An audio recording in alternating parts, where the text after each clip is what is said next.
How can we walk in God's plan in our lives? So, what do we understand by God's plan for our lives? It will be something which is the whole purview of the scope of our whole life. We see God giving a plan for Adam and Eve, God giving a plan for Abraham. Likewise, all of us have a plan from God, which is all derived from the Bible and which we sense those in different seasons of our life.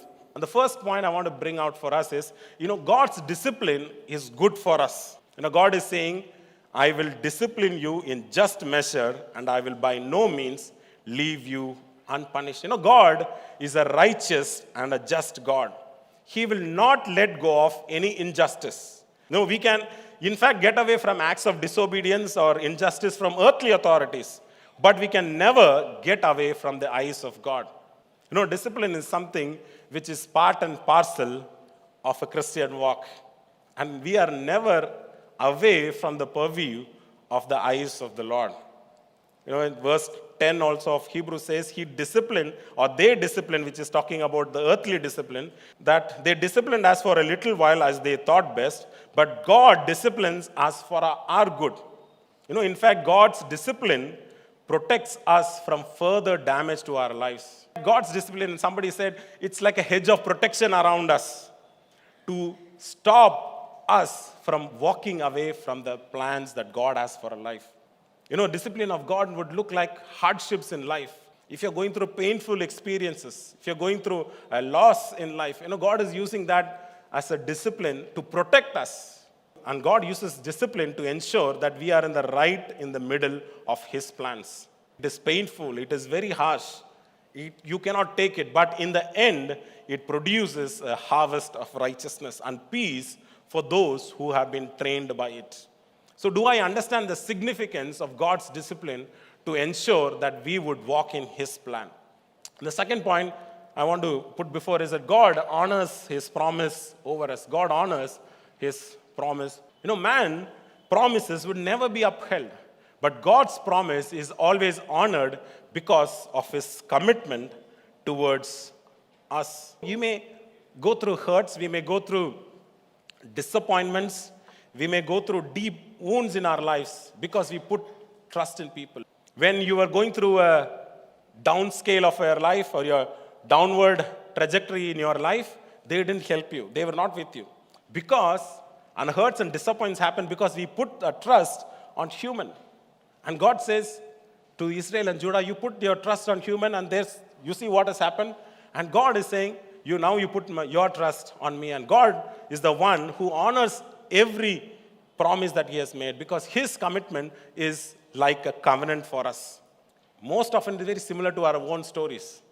We put our trust on many people and say, no, maybe this person will help me in my business. This person will help me in my workplace. He will give me or ensure good appraisal for me. We put our trust in all of those things.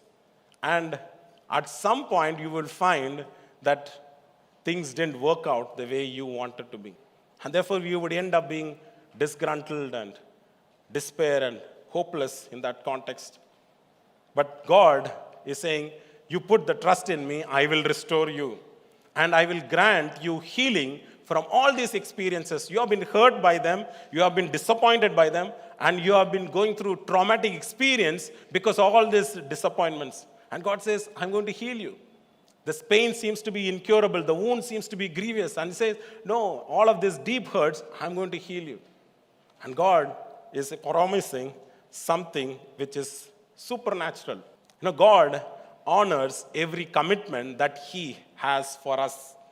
He has His hand over our lives.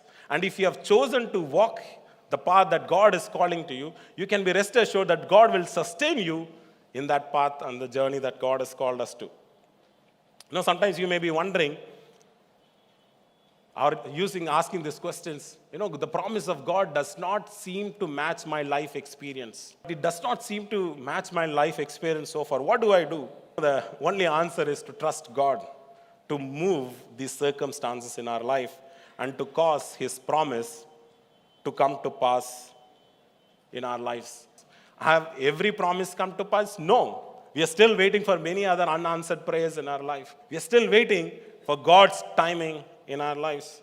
So we need to ask ourselves this question: do I trust God to honor His promises over my life? And we need to introspect and ask ourselves, is my trust in God or is it in people?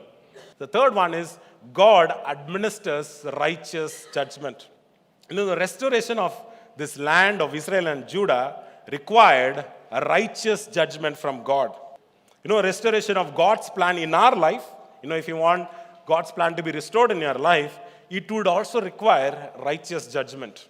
We cannot live the same way if you want to see God's plan to be restored in our life. We need to make radical changes, and radical changes are the righteous judgment you are pronouncing about ourselves. So how do I make radical changes in my life? I need to submit to God all my desires, plans, and ambitions. Because if we run with our plans and desires and ambitions, most often we'll become weary. We become weary and we want to submit before God. God, I have pursued all the plans and desires. I want to lay down beside you. You direct my paths, and you need to make the radical change. And that can happen in a place of rest. And the third important radical change that you need to make in your life is to connect to a godly community, because the Christian walk is never in isolation. Otherwise, as soon as we receive Christ, we will all be taken to heaven. But that doesn't happen.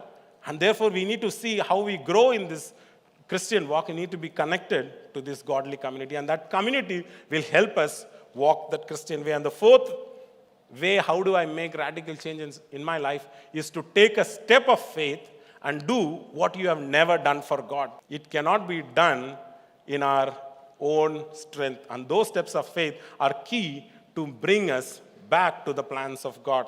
We need to ask ourselves, do I allow God's righteous judgment in my daily choices? And the fourth one and the last one is, God's plan is the best plan. If you are pursuing your own plan, you will always choose whatever is easy. You will always choose for a low-hanging fruit. Just jump, get it, that's it, you are happy with it. But if you are pursuing God's plan, you go for it even if it is difficult. And if you are pursuing your own plan, you will choose what is in my comfort zone. But if you are pursuing God's plan, you will choose what stretches your faith in God. When was the last time you took a step of faith in God? If you are pursuing your plan, your choice will be always numbers. You want to see it, to believe it, then to do it. But if you are pursuing God's plan, you will make choice as a mission. And if you are pursuing your plan, you will always make choice for survival. Ensure that all these basic needs are met. If you want to pursue God's plan, you will always make choice for influence. So am I surrendering my life to God's plan, or am I pursuing my own plan? So what do I do? But we need to remember the importance of God's discipline in my life, because God's discipline is for our good. And second, remember that God honors His promise. And the third one is, make choices in life in line with God's righteous judgment. And fourthly, and most importantly, surrender and commit to God's plan over your own plan. Surrender and commit to God's plan over your own plan.